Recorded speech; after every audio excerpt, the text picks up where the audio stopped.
Ձեռն ինչ կուզեն են կանեն, էլի մեզ են հարցնելու։ Դուք վաճառական եք, հա։ Այո։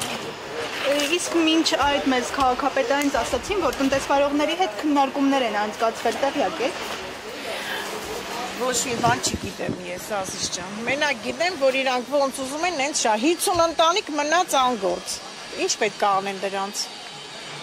Անգործ մնացին ժողովուրդը ապրանքները դրած։ Ասում են, որ երթևեկությանն է խոչընդոտում, ցուցանումները։ Իրանց ամեն ինչը չի խոչընդոտում, տարածքն է խոչընդոտում։ Թող իրանք իրանց կալվածքները տենան որտեղ են խոչընդոտում, նոր գան մեզի վնաս տան։ Այսքան ժողովրդի վրաս են տվել, հերիք չի, չեն բավարարվում։ Ոչ մի բանի չի խոչընդոտել։ Թող իրանք իրանց տարածքների, տների մոտի ասֆալտների մասին մտածեն, որ ավելանալով գնում են, ոչ թե գանես 50 ընտանիքին անհաց թողեն։ Ապրանքներ եղել են կրպակներում տեղի։ Ոնց չի եղել, չէ դատարկել են տղաները։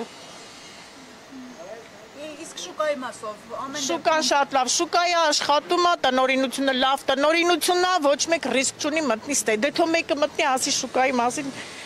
գլուխները մեկ-մեկ ջարդելով դուրս շպրտել։ Տարիներ շարունակ այդ խնդիրը եղել է շուկայի ապամոնտաժման հարցը է դրվում, բայց ժամանակի հարց է։ Ոչ մի անգամ չի եղել, ոչ է քանդելու նպատակ ունենք։ Փորձվեն մենակ։ շնորհակալ չի։